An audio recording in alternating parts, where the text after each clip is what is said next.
एक समय बृहस्पति जी ब्रह्मा जी से बोले, हे ब्राह्मण श्रेष्ठ, चैत्र व आश्विन मास के शुक्ल पक्ष में नवरात्र का व्रत और उत्सव क्यों किया जाता है? इस व्रत का क्या फल है? इसे किस प्रकार करना उचित है? पहले इस व्रत को किसने किया?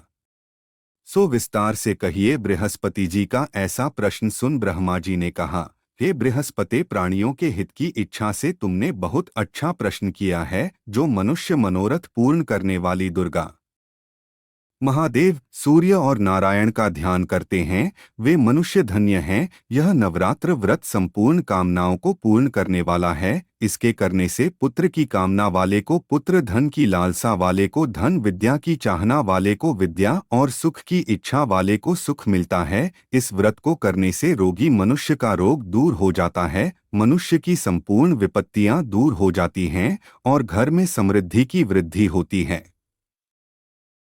बंध्या को पुत्र प्राप्त होता है, समस्त पापों से छुटकारा मिल जाता है और मन का मनोरथ सिद्ध हो जाता है। जो मनुष्य इस नवरात्र व्रत को नहीं करता वह अनेक दुखों को भोगता है और कष्ट व रोग से पीड़ित हो अंगहीनता को प्राप्त होता है। उसके संतान नहीं होती और वह धन धान्य से रहित हो भूख और प्यास से व्याकुल घूमता फिरता है तथा संज्ञाहीन हो जाता है। जो सधवा स्त्री इस व्रत को नहीं करती वह पति सुख से वंचित हो नाना दुखों को भोगती है। यदि व्रत करने वाला मनुष्य सारे दिन का उपवास न कर सके तो एक समय भोजन करे और 10 दिन बांधवों सहित नवरात्र व्रत की कथा का श्रवण करे। हे बृहस्पति, जिसने पहले इस महाव्रत को किया है वह कथा मैं तुम्हें सुनाता हूँ, तुम सावधान होकर सुनो। इस प्रकार ब्रह्मा जी का वचन सुनकर बृहस्पति जी बोले, हे ब्राह्मण, मनुष्यों का कल्याण करने वाले इस व्रत के इतिहास को मेरे लिए कहो। मैं सावधान होकर सुन रहा हूँ। आपकी शरण में आए हुए मुझ पर कृपा करो। ब्रह्मा जी बोले,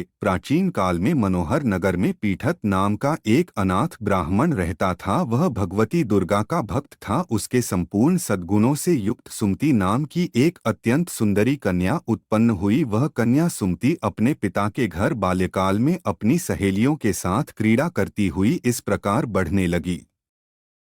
जैसे शुक्ल पक्ष में चंद्रमा की कला बढ़ती है, उसका पिता प्रतिदिन जब दुर्गा की पूजा करके होम किया करता वह उस समय नियम से वहां उपस्थित रहती। एक दिन सुमति अपनी सखियों के साथ खेल में लग गई और भगवती के पूजन में उपस्थित नहीं हुई। उसके पिता को पुत्री की ऐसी असावधानी देखकर क्रोध आया और वह पुत्री से कहने लगा, अरे दुष्ट पुत्री, आज तूने भगवती का पूजन नहीं किया, इस कारण मैं किसी कुष्ठ रोगी या दरिद्र मनुष्य के साथ तेरा विवाह करूंगा। पिता का ऐसा वचन सुन सुमति को बड़ा दुख हुआ और पिता से कहने लगी, हे पिता, मैं आपकी कन्या हूँ तथा सब तरह आपके अधीन हूँ। जैसी आपकी इच्छा हो वैसा ही करो। राजा से, कुष्टी से, दरिद्र से अथवा जिसके साथ चाहो मेरा विवाह कर दो, पर होगा वही जो मेरे भाग्य में लिखा है।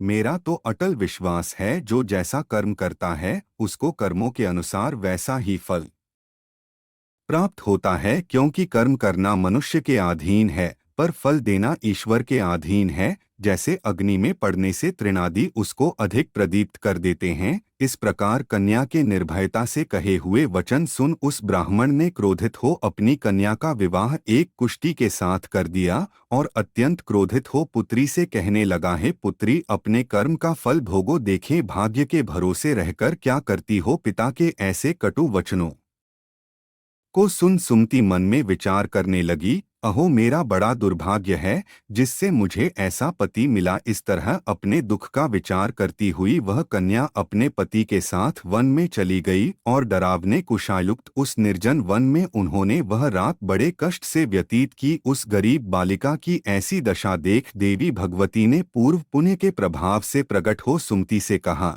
हे दीन ब्राह्मणी, मैं तुझसे प्रसन्न हूँ, तुम जो चाहो सो वरदान मांग सकती हो। भगवती दुर्गा का यह वचन सुन ब्राह्मणी ने कहा, आप कौन हैं वह सब मुझसे कहो।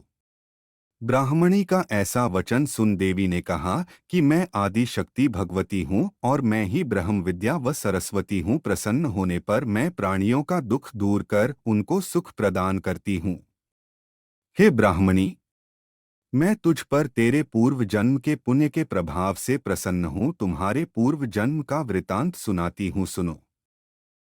तू पूर्व जन्म में निषाद भील की स्त्री थी और अति पतिव्रता थी। एक दिन तेरे पति निषाद ने चोरी करने के कारण तुम दोनों को सिपाहियों ने पकड़ लिया और ले जाकर जेल खाने में कैद कर दिया। उन लोगों ने तुझको और तेरे पति को भोजन भी नहीं दिया। इस प्रकार नवरात्र के दिनों में तुमने न तो कुछ खाया और न जल ही पिया। इस प्रकार 9 दिन तक नवरात्र का व्रत हो गया है ब्राह्मणी। उन दिनों में जो व्रत हुआ, इस व्रत के प्रभाव से प्रसन्न होकर मैं तुझे मनोवांछित वर देती हूँ। तुम्हारी जो इच्छा हो सो मांगो। इस प्रकार दुर्गा के वचन सुन ब्राह्मणी बोली, अगर आप मुझ पर प्रसन्न हैं तो हे दुर्गे, मैं आपको प्रणाम करती हूँ। कृपा करके मेरे पति का कोढ़ दूर करो। देवी ने कहा, उन दिनों तुमने जो व्रत किया था उस व्रत का एक दिन का पुण्य पति का कोढ़ दूर करने के लिए अर्पण करो। उस पुण्य के प्रभाव से तेरा पति कोढ़ से मुक्त हो जाएगा। ब्रह्मा जी बोले। इस प्रकार देवी के वचन सुन वह ब्राह्मणी बहुत प्रसन्न हुई और पति को निरोग करने की इच्छा से जब उसने तथास्तु ठीक है ऐसा वचन कहा, तब उसके पति का शरीर भगवती दुर्गा की कृपा से कुष्ठ रोग से रहित हो अति कांतिवान हो गया। वह ब्राह्मणी पति की मनोहर देह को देख देवी की स्तुति करने लगी। हे दुर्गे, आप दुर्गति को दूर करने वाली, तीनों लोकों का संताप हरने वाली, समस्त दुखों को दूर करने वाली, रोगी मनुष्य को निरोग करने वाली, प्रसन्न हो मनोवांछित वर देने वाली और दुष्टों का नाश करने वाली जगत की माता हो। हे अम्बे, मुझ निरपराध अबला को मेरे पिता ने कुष्ठी मनुष्य के साथ विवाह कर घर से निकाल दिया। पिता से तिरस्कृत निर्जन वन में विचर रही हूँ। आपने मेरा इस विपदा से उद्धार किया है। हे देवी, आपको प्रणाम करती हूँ, मेरी रक्षा करो। ब्रह्मा जी बोले, हे बृहस्पति। उस ब्राह्मणी की ऐसी स्तुति सुन देवी बहुत प्रसन्न हुई और ब्राह्मणी से कहा, हे ब्राह्मणी, तेरे उदालय नामक अति बुद्धिमान, धनवान, कीर्तिवान और जितेंद्रिय पुत्र शीघ्र उत्पन्न होगा, ऐसा वर प्रदान कर। देवी ने ब्राह्मणी से फिर कहा कि हे ब्राह्मणी, और जो कुछ तेरी इच्छा हो वह मांग ले। भगवती दुर्गा का ऐसा वचन सुन सुमति ने कहा कि हे भगवती दुर्गे, अगर आप मुझ पर प्रसन्न हैं तो कृपा कर मुझे नवरात्र व्रत की विधि और उसके फल का विस्तार से वर्णन करे महात्मय। इस प्रकार ब्राह्मणी के वचन सुन दुर्गा ने कहा, हे ब्राह्मणी, मैं तुम्हें संपूर्ण पापों को दूर करने वाले नवरात्र व्रत की विधि बतलाती हूँ, जिसको सुनने से मोक्ष की प्राप्ति होती है। आश्विन मास के शुक्ल पक्ष की प्रतिपदा से लेकर 9 दिन तक विधिपूर्वक व्रत करें। यदि दिन भर का व्रत न कर सकें तो एक समय भोजन करें। विद्वान ब्राह्मणों से पूछकर घट स्थापन करें और वाटिका बनाकर उसको प्रतिदिन जल से सींचे। महाकाली, महालक्ष्मी और महासरस्वती देवी की मूर्तियां स्थापित कर उनकी नित्य विधि सहित पूजा करें और पुष्पों से विधिपूर्वक अर्घ्य दें। बिजौरा के फल से अर्घ्य देने से रूप की प्राप्ति होती है। जायफल से अर्घ्य देने से कीर्ति, दाख से अर्घ्य देने से कार्य की सिद्धि होती है, आंवले से अर्घ्य देने से सुख की प्राप्ति और केले से अर्घ्य देने से आभूषणों की प्राप्ति होती है। इस प्रकार पुष्पों व फलों से अर्घ्य देकर व्रत समाप्त होने पर 9वें दिन यथाविधि हवन करें। खांड, घी, गेहूं, शहद, जौ, तिल, बिल्व, बेल, नारियल, दाख और कदम्ब आदि से हवन करें। गेहूं से होम करने से लक्ष्मी की प्राप्ति होती है। खीर एवं चंपा के पुष्पों से धन की और बेल पत्तों से तेज व सुख की प्राप्ति होती है। आंवले से कीर्ति की और केले से पुत्र की, कमल से राज सम्मान की और दाखों से संपदा की प्राप्ति होती है। खांड, घी, नारियल, शहद, जौ और तिल तथा फलों से होम करने से मनोवांछित वस्तु की प्राप्ति होती है। व्रत करने वाला मनुष्य इस विधि विधान से होम कर आचार्य को अत्यंत नम्रता के साथ प्रणाम करे और यज्ञ की सिद्धि के लिए उसे दक्षिणा दे। इस प्रकार बताई हुई विधि के अनुसार जो व्यक्ति व्रत करता है उसके सब मनोरथ सिद्ध होते हैं, इसमें तनिक भी संदेह नहीं है।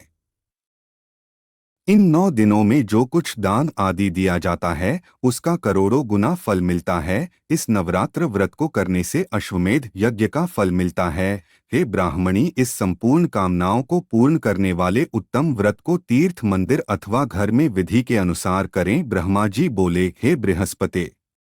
इस प्रकार ब्राह्मणी को व्रत की विधि और फल बताकर देवी अंतर्ध्यान हो गई। जो मनुष्य या स्त्री इस व्रत को भक्तिपूर्वक करता है वह इस लोक में सुख प्राप्त कर अंत में दुर्लभ मोक्ष को प्राप्त होता है।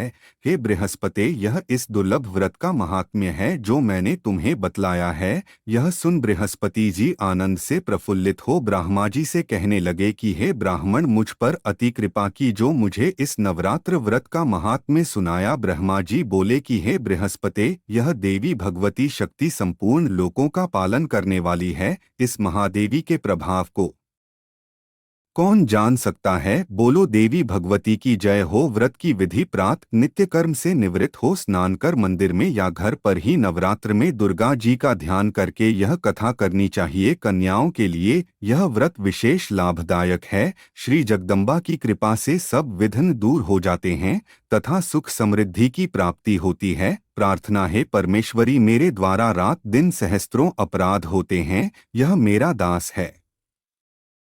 यूं समझकर मेरे अपराधों को क्षमा करो। हे परमेश्वरी, मैं आह्वान, विसर्जन और पूजन करना नहीं जानता, मुझे क्षमा करो। हे सुरेश्वरी, मैंने जो मंत्रहीन क्रियाहीन भक्तिहीन पूजन किया है वह स्वीकार करो। हे परमेश्वरी, अज्ञान से, भूल से अथवा बुद्धि भ्रांति से मेरे द्वारा जो न्यूनता अथवा अधिकता हो गई है उसे क्षमा करिए तथा प्रसन्न होइए।